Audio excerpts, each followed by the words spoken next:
Batman like you've never seen him before. DC's Absolute Universe kicks off with Absolute Batman, a darker, more intense take on Gotham's hero by Scott Snyder and Nick Dragotta. This comic is flying off the shelves, already on its third printing in the US. Today, we're diving into what makes this new Batman so different, from his tough working-class origins to the brutal villains lurking in Gotham. Let's get started. Absolute Batman is DC's brand new reimagining of Batman in the Absolute Universe, where iconic heroes face familiar enemies in completely new settings. Snyder and Dragotta have crafted a unique Batman, one who doesn't have the luxury of wealth. Instead, he's a civil engineer from a working-class background. This Batman is a product of Gotham's darkest streets, and he's more ruthless and raw than any version we've seen before. So what's changed, and who's challenging this new Batman? Let's take a look. In Absolute Batman, we're thrown into a Gotham that's more chaotic and twisted than ever. Snyder crafts a storyline where Batman is dealing with a threat that challenges not just his physical strength, but his beliefs and mission. We see Bruce in his prime, but there's an edge. He's more determined, maybe even more ruthless. The theme of duality is central, with Bruce facing inner and outer conflicts that blur the line between Batman and Bruce Wayne, forcing him to confront questions of identity and morality. This series taps into one of the core elements of Snyder's writing, Batman's unyielding dedication to Gotham, even at the cost of his own mental health. And in Absolute Batman, Snyder isn't holding back. We get to see a Batman who's willing to go further than ever before to save Gotham, but we also see the emotional weight of his decisions. One of the biggest differences is Bruce Wayne himself. In this universe, he didn't inherit a fortune. He grew up in Gotham's crime alley, a rough neighborhood where life isn't easy. Bruce is a civil engineer, raised by a working-class family. His school friends? A surprising mix that would typically be his enemies. Wayland, Ozzy, Harvey, Eddie, and Selina. Yes, that's Killer Croc, Penguin, Two-Face, Riddler, and Catwoman in this reality. Bruce's background changes his relationship with Gotham. He's seen its harshest side up close, shaping him into a more brutal, streetwise Batman. Instead of relying on wealth, he relies on pure strength and knowledge of the city's infrastructure. This Batman is physically intimidating, and his suit is packed with makeshift weapons, including retractable blades in the bat ears and a bat symbol that doubles as an axe. Bruce's transformation into Batman begins with a tragedy. In 5th grade, he wins a student engineering competition, earning a field trip to Gotham Zoo for his entire class. But during the trip, a shooter opens fire, and Bruce's father heroically sacrifices himself to save the kids, leaving Bruce with a trauma that would eventually drive him to become Batman. This early trauma shapes Bruce's path in a way that's unique to this universe. Instead of wealth, he gains resilience and a powerful drive to protect others, even if it means getting his hands dirty. This Bruce Wayne is a gym addict and a physical powerhouse, compensating for his lack of gadgets and money with raw muscle. Unlike the billionaire Batman we know, this one uses his strength, agility, and intimate knowledge of Gotham's underground to his advantage. He's also heavily armed, carrying knives all over his suit, and his bat symbol can transform into a lethal battle axe. He's more brutal, direct, and doesn't hesitate to use violence to get results. And here's a twist. Martha Wayne is alive. She's a social worker in Gotham, oblivious to her son's double life as Batman. In one scene, she's seen wearing the iconic pearl necklace, a symbol of her survival and resilience. Her presence adds an emotional weight to Bruce's story, showing a side of Batman we rarely see, a hero with a living mother to protect.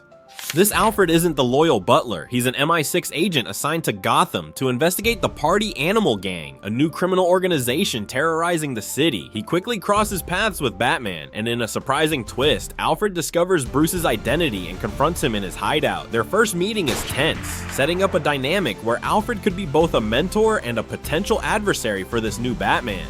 In this version, Jim Gordon is Gotham's mayor, a former cop now struggling to handle the Party Animal Gang's escalating violence. His daughter, Barbara, is an officer in the GCPD and serves as his protector. After an assassination attempt by the Party Animal Gang, Barbara saves her father, showcasing the Gordons' determination to fight for Gotham even when the odds are against them. The main antagonist in Absolute Batman's debut is Black Mask, aka Roman Sionis. Here, Sionis is more menacing than ever, leading the Party Animal Gang and obsessed with collecting death masks of famous people. In a chilling scene, he reveals he's already added masks of the Maroni and Falcone family members to his collection, establishing himself as a ruthless new force in Gotham's underworld. And finally, there's the Joker, who in this universe is one of the wealthiest men in the world. a complete contrast to the usual Joker we know, known by aliases like Jack and Arthur, a nod to the Joker's past iterations. He's a mysterious figure who's never been seen laughing. The terrifying twist? This Joker has undergone training similar to Batman's, learning from assassins like Henri Ducard and the League of Shadows. He killed each of his mentors once he'd mastered their skills, making him not only wealthy, but dangerously skilled.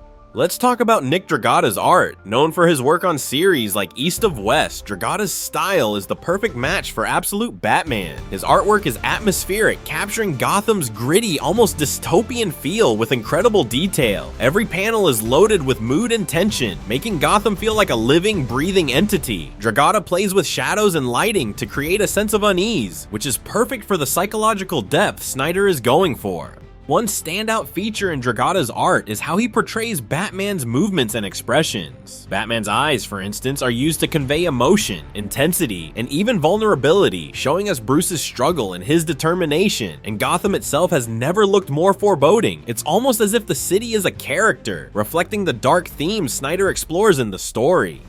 There's a lot of buzz around the creation of Absolute Batman, and for good reason. Snyder and Dragata spent months brainstorming ways to make this Batman series feel new yet true to the character's core. One interesting fact is that Snyder has described this Batman as the most driven version he's ever written, with Bruce pushing himself to new extremes to protect Gotham. Snyder even mentioned that he drew inspiration from real-world issues, making Gotham feel modern yet timeless.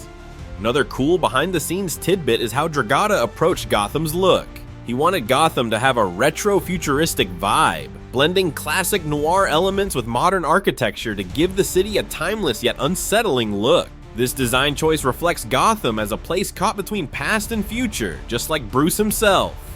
Absolute Batman marks the beginning of DC's Absolute Universe, AU, a new imprint that's all about pushing creative boundaries. This imprint allows writers and artists to explore alternative versions of heroes, taking risks that might not fit into the main DC continuity. With Snyder's reputation for bold storytelling and Dragata's unique visual style, Absolute Batman is setting the tone for what the AU can be, a fresh, daring take on the DC universe where anything is possible. This series isn't just about Batman, it's about testing limits, both for the character and for the writers and artists. Snyder has hinted that the AU will allow for complex, character-driven stories that question the very essence of what it means to be a hero, making Absolute Batman a groundbreaking title for this new era. Absolute Batman isn't just another Batman story, it's a bold reimagining that challenges everything we thought we knew about Gotham's hero. By taking away Bruce Wayne's wealth and thrusting him into a working-class life, Snyder and Dragata have created a Batman who's raw, relentless, and deeply connected to the struggles of Gotham. This version of Batman feels more human, facing a city that's darker and villains that are even more dangerous. From Black Mask's twisted ambitions to a wealthy, eerily silent Joker, Absolute Batman gives us a world where the line between hero and villain blurs. This series invites us to question the very nature of Batman's mission and what he's willing to sacrifice. It's a fresh start for the Dark Knight, and one that feels both timeless and incredibly relevant. Absolute Batman is setting a new standard in storytelling within the Absolute Universe, making us rethink what it means to be Gotham's protector. So what do you think of this new, brutal version of Batman? With Snyder's gripping storytelling and Dragata's bold artwork, Absolute Batman is a fresh take on Gotham's Dark Knight that's redefining what it means to be Batman. Drop a comment below if you're excited to see more of this gritty new universe, and don't forget to like and subscribe for all things Gotham. Until next time, stay vigilant, Bat fans!